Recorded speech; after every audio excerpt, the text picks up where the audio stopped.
Alright, so this is a quick tutorial for the Stadiums and Arenas Backdrop and Stadium Creator Pack. Super versatile, easy to use, and let's just jump right into it. So first thing is, let's get right into Photoshop. As you can see here, I've actually already imported all of the layers, all of the files that I downloaded from Etsy into Photoshop. So after they're unzipped, you can just add them all the same way you can see here on my screen.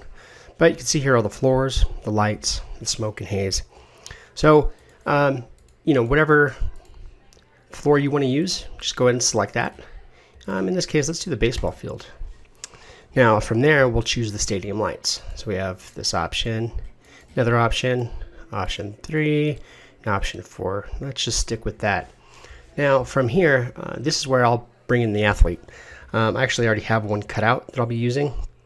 And so I'll import this baseball player right into Photoshop. You can see here it gets created as another layer, and it's the topmost layer as of right now. So we'll resize him and kind of put him off to the back just a little bit.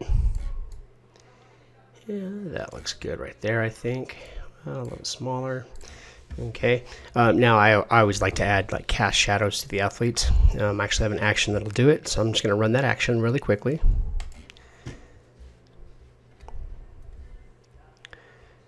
And then from there, after the shadows are created, what I'll do is basically just adjust them a bit. And just like so. And it doesn't have to be perfect. If you're like me, it does. But for this tutorial, it does not have to be perfect at all. So then after they're adjusted, I will basically close this folder and adjust the entire stack of shadows here. Again, just basically whatever your preference is. Now from here, what I usually do as well is create some shadows just under the feet. Make it look a little bit more, make it look like, or make it show that he is actually touching the ground. And it's really just a preference thing as well. And maybe just one big one right there. All right. So now that the athlete's there, now we can go ahead and add the smoke and the haze. So I'm just going to go ahead and kind of bundle these up just so they're out of the way and pull it under the smoke and haze. That way the smoke and haze can actually be above the athlete. Of course, we're going to switch that later on. So here's the first option. Yeah, we'll just kind of keep that there. As the second option, kind of in the back there. Actually, I might undo this right there.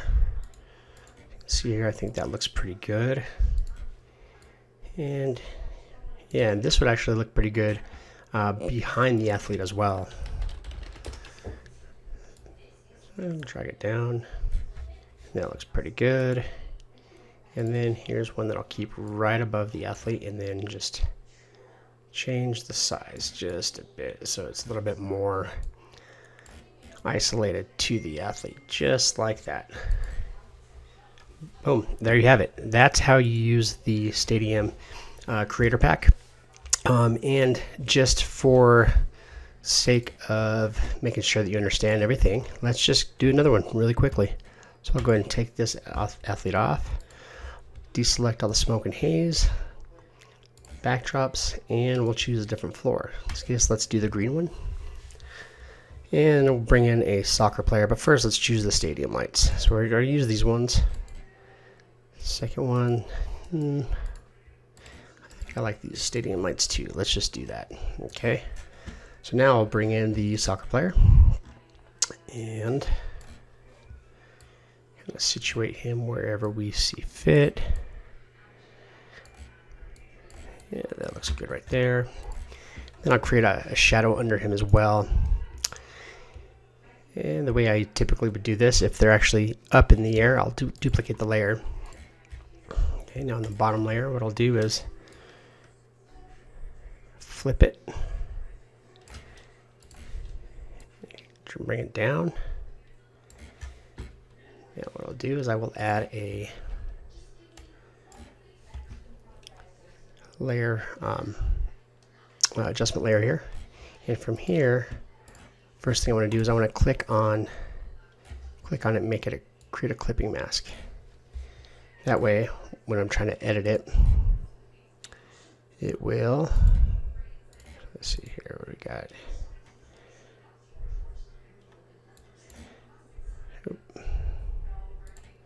Where did my properties panel go? There we go.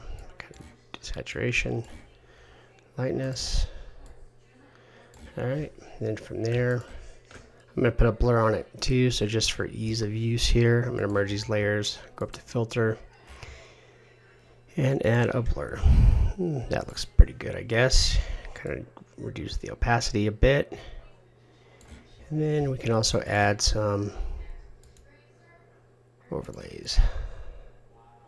That'll do. There you have it.